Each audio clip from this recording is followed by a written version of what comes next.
अस्सलाम वालेकुम dear students. आज के लेसन में हम इंटर क्लास की केमिस्ट्री का एक टॉपिक पढ़ने जा रहे हैं। असल में ये टॉपिक काफ़ी बड़ा है। इसमें हमने compounds of S block elements के बारे में पढ़ना है। Compounds of S block elements. S block elements बहुत सारे हैं और उनके कंपाउंड्स भी काफ़ी सारे हैं। तो एस ब्लॉक एलिमेंट्स में एक इम्पॉर्टेंट एलिमेंट है जो कि है सोडियम। तो सबसे पहले हम सोडियम का एक कंपाउंड है sodium hydroxide, very useful and very important in term of industrial use.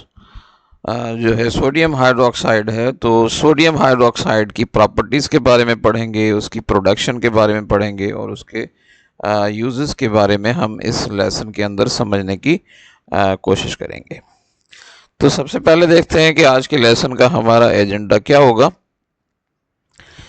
तो इसमें सबसे पहले तो हम सोडियम हाइड्रोक्साइड की इंट्रोडक्शन के बारे में बात करेंगे, फिर जो है कास्टनर केल्नर प्रोसेस क्या है जिसकी मदद से सोडियम हाइड्रोक्साइड बनाया जाता है वो पढ़ेंगे, उस मेथड के एडवांटेजेस क्या हैं, डिसएडवांटेजेस क्या हैं, और फिर फिज़िकल प्रॉपर्टीज़ कौन सी हैं सोडियम हाइड्रोक्साइड की, केमिकल प्रॉपर्टीज़ कौन सी हैं, और आखिर में हम पढ़ेंगे सोडियम हाइड्रोक्साइड के यूजेस क्या हैं और कौन कौन से यूजेस हैं।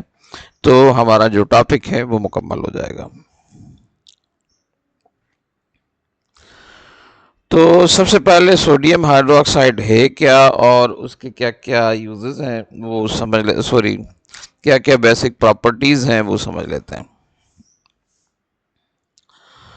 सोडियम हाइड्रोक्साइड एक स्ट्रॉन्ग बेस है। यहाँ पर मैं आपको पहले थोड़ी सी इंट्रोडक्शन बता दूं कि सोडियम हाइड्रोक्साइड क्या है। ये एक स्ट्रॉन्ग बेस है जो कि मोस्टली हमें सॉलिड हालत में मिलता है, लेकिन हम इसकी जो है ना वो एक्वस सॉल्यूशंस को भी इस्तेमाल करते हैं।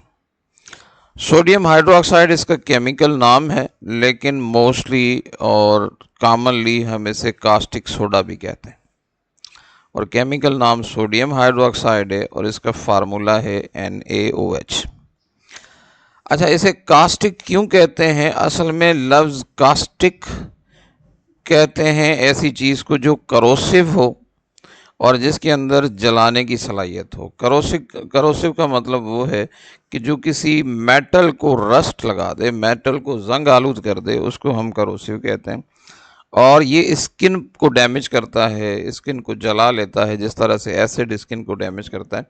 इसी वजह से इसको कास्टिक सोडा कहते हैं, क्योंकि ये स्किन को जला सकता है और साथ में ये करोसिव है, यानी किसी भी मेटल को जंग आलूद कर सकता है। अगर हम इसके यूज़ेस की बात करें तो ये एक्सटेंसिवली यूज़ होता है इंडस्ट्रीज़ के अंदर। एक्सटेंसिवली का मतलब होता है बहुत ज़्यादा इस्तेमाल होता है इंडस्ट्रीज़ के अंदर। क्यों होता है? क्योंकि इसकी एक रिएक्टिव नेचर है, हाईली रिएक्टिव कंपाउंड्स में शुमार होता है। अब इसकी की प्रॉपर्टीज़ कौन कौन सी हैं? पहली प्रॉपर्टी तो ये जहन में रखें कि ये स्ट्रॉन्ग बेस है, हाईली सोल्यूबल इन वाटर है, वाटर के अंदर बड़ी आसानी से हल हो जाता है और जैसे ही वाटर के अंदर हल करते हैं तो वो वाटर गर्म हो जाता है। इसका मतलब ये है कि ये अपने रिएक्शन के दौरान हीट एनर्जी खारिज करता है और जो अपने रिएक्शन के दौरान हीट एनर्जी खारिज करते हैं ऐसे केमिकल्स को हम एक्सोथर्मिक रिएक्शंस कहते हैं। ऐसे रिएक्शंस को एक्सोथर्मिक रिएक्शंस कहते हैं। ये आपको अलग अलग शक्लों में मिलेगा। ग्रेन्यूल भी हो सकता है, यानी दानेदार हो सकता है, फ्लैक्स भी हो सकता है, टेढ़ी सीढ़ी बनावट में भी हो सकता है। इसकी एप्लीकेशंस वर्सटाइल है। वर्सटाइल मतलब बहुत सारी चीज़ों में इसका इस्तेमाल है। ज़्यादा डिटेल तो हम तब पढ़ेंगे जब हम इसके बाकायदा तौर पर यूजेस पढ़ेंगे। यहाँ पर जस्ट एक कॉमन सी बात देख लें कि मोस्टली ये साबुन बनाने में, डिटर्जेंट बनाने में इस्तेमाल होता है, सर्फ़ वगैरह बनाने में इस्तेमाल होता है और वाटर को साफ़ करते वक्त, वाटर की प्यूरिफिकेशन करते वक्त ये वाटर की पीएच को नॉर्मल करने के लिए इस्तेमाल होता है, क्योंकि जो नॉर्मल वाटर हमारे पास आता है, उसकी पीएच थोड़ी सी हायर लेवल पर होती है, सॉरी थोड़ा सा वो एसिडिक होता है, लोअर लेवल पर होती है। तो ये उसको जो है नॉर्मलाइज करता है, यानी न्यूट्रल बनाने की कोशिश करता है। पानी से ये हैवी मेटल्स वगैरह जो होते हैं, जैसे आयरन है, आर्सेनिक है, उनको अलहदा करने का काम भी करता है। यानी कि पानी का जो ट्रीटमेंट, यानी पानी को साफ़ करने का जो प्रोसेस है, उसमें इसका बहुत ज़्यादा रोल है। चलें, अब ये बनता कैसे है, इसे बनाने का प्रोसीजर समझने की कोशिश करते हैं। अच्छा, इसे हम एक तरीक़ेकार से बनाते हैं जिसको हम कहते हैं कैस्टनर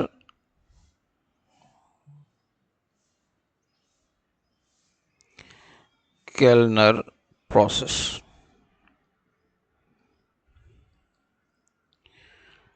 असल में ये दो साइंटिस्ट थे, इसलिए इनके बीच में आपको हाइफन नज़र आ रहा है। जिनके हाइफन नज़र आए ना दो नाम्स के बीच में, इसका मतलब ये एक नहीं बल्कि दो हैं। ये दो साइंटिस्ट थे, इन्होंने एक तरीक़ेकार बताया था, और उस तरीके की मदद से जो है हम सोडियम हाइड्रोक्साइड को बना सकते हैं। और उसी मेथड को हम कैस्टनर कर्नल प्रोसेस भी कहते हैं, या कैस्टनर कर्नल मेथड भी कहते हैं।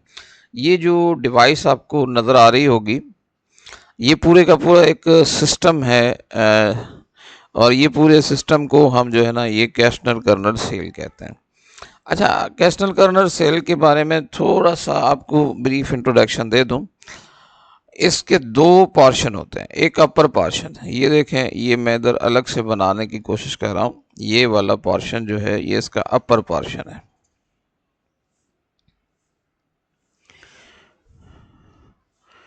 अपर पोर्शन जो है ना वो एक टैंक की तरह होता है, जैसे आपको यहाँ पर भी नज़र आ रहा होगा। ये पूरे का पूरा जो आपको नज़र आ रहा है ये अपर पोर्शन है।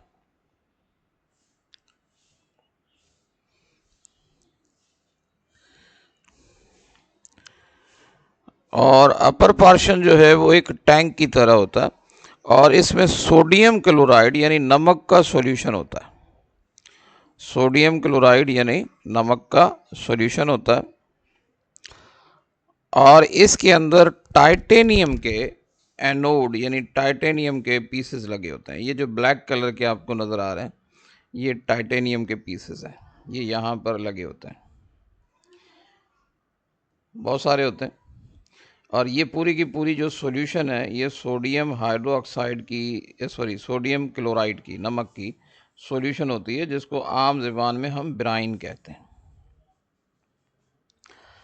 यहाँ पर देखें, इसका एक इनलेट है और ये आउटलेट है, यानी यहाँ से हम ब्राइन डालते हैं। ब्राइन क्या है? ये सोडियम क्लोराइड की कंसनट्रेटेड सॉल्यूशन है, और ये सोडियम क्लोराइड की सॉल्यूशन इसमें होती है। दूसरी चीज़ क्या है, ये देखें, टाइटेनियम के इसमें एनोड, यानी एनोड उसे कहते हैं जिस पे पॉजिटिव चार्ज है, यानी ये जब हम बैटरी से कनेक्ट करेंगे तो इस हिस्से पर पॉजिटिव चार्ज अवेलेबल होगा, इन इलेक्ट्रोड्स के ऊपर पॉजिटिव चार्ज अवेलेबल होगा। ये डॉट डॉट जो लाइनें आपको नज़र आ रही होंगी, ये असल में जो है सोडियम क्लोराइड की सॉल्यूशन है। अच्छा, उसके बाद नीचे एक पाइप सा बना होता है, ये देखें एक पूरा पाइप है, ये देखें आपको ये नज़र आ रहा होगा, ये पूरे का पूरा एक पाइप है। अच्छा, ये पूरे का पूरा जो पाइप है इसको आप कह सकते हो लोअर पार्ट, और इस पूरे पाइप में मरकरी भरा होता है। इस पूरे पाइप के अंदर भरा होता है मरकरी।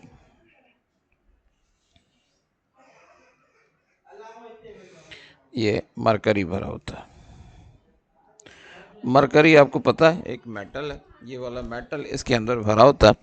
और इस पाइप के साथ दो चीज़ें अटैच होती हैं, एक एक पंप अटैच होता है, इसको मैं ऐसे लिख देता हूँ।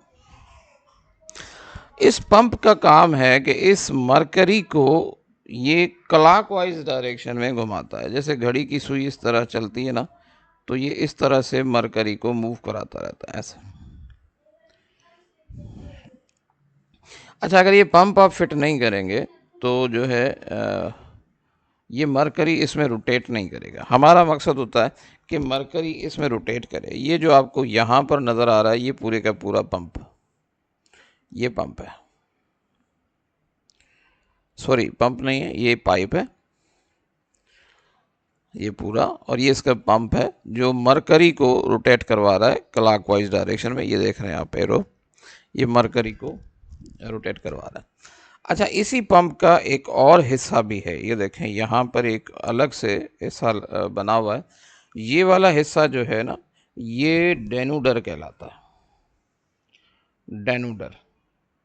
अच्छा, यहाँ पर चीज़ों की सेपरेशन होगी। मिसाल के तौर पर जो आपका सोडियम हाइड्रोक्साइड बनेगा वो भी आप यहाँ से सेपरेट करोगे, जो हाइड्रोजन गैस बनेगी वो भी यहाँ से सेपरेट होगी, और जो मरकरी बचेगा वो वापस इस पाइप में आएगा। ये सारे की सारी सेटिंग यहाँ से होती है। यानी यहाँ पर देख लें, ये सोडियम हाइड्रोक्साइड बनता जाएगा, वो हम निकालते जाएंगे। ऊपर से देख लें तो आपके पास हाइड्रोजन गैस खारिज हो रही है, और यहाँ से जो मरकरी बचेगा वो यहाँ से वापस दोबारा इस पाइप में आएगा और रोटेट करता रहेगा। ये मैंने अभी जस्ट स्ट्रक्चर बताया। अब ये वर्क कैसे करता है वो इंशाल्लाह हम नेक्स्ट स्लाइड्स में देखते हैं। देखें, ये एक इलेक्ट्रोलाइटिक प्रोसेस है या इलेक्ट्रोलाइसिस है सोडियम क्लोराइड की। इलेक्ट्रोलाइसिस कहते हैं कि किसी सॉल्यूशन से करंट गुजार कर उसके कंपाउंड को आयंस में तोड़ना। यानी सोडियम क्लोराइड की जो सॉल्यूशन है, जिसको एक्चुअली हम ब्राइन कह रहे हैं, जब उसके अंदर से करंट पास होगा, सॉरी जस्ट अ मिनट,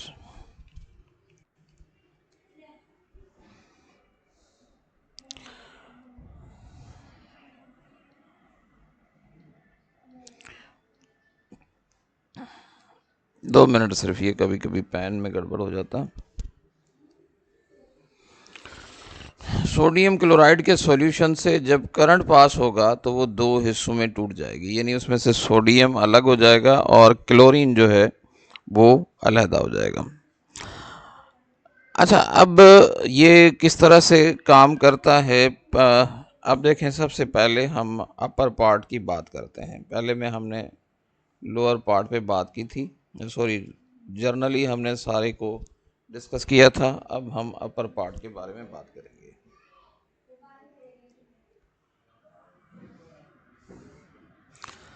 ये देखें, अपर पार्ट के अंदर ये टाइटेनियम के इलेक्ट्रोड्स लगे हैं।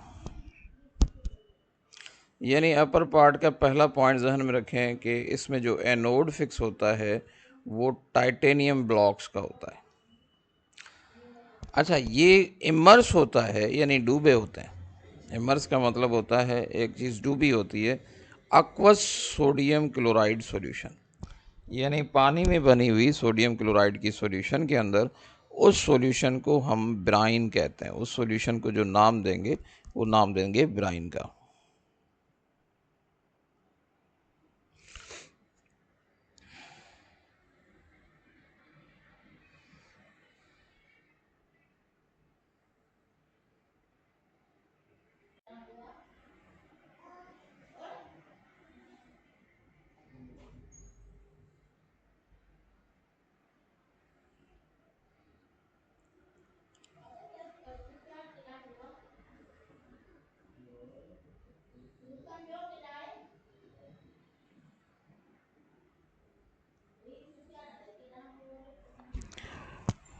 अच्छा जी, अब एक्चुअली होता क्या है, इसमें सोडियम क्लोराइड मौजूद होता है। ये सोडियम क्लोराइड के अंदर से जब करंट पास होता है तो सोडियम क्लोराइड जो होता है अपने दो आयंस में टूट जाता है।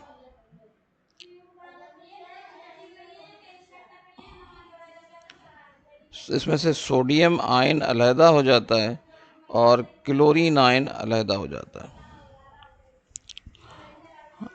आई थिंक कि पेन गड़बड़ कर रहा है। मैं इसको यहीं वाइंड अप करता हूँ, फिर दोबारा से अगले पॉइंट में इसी पॉइंट को मैं आपको समझाता हूँ।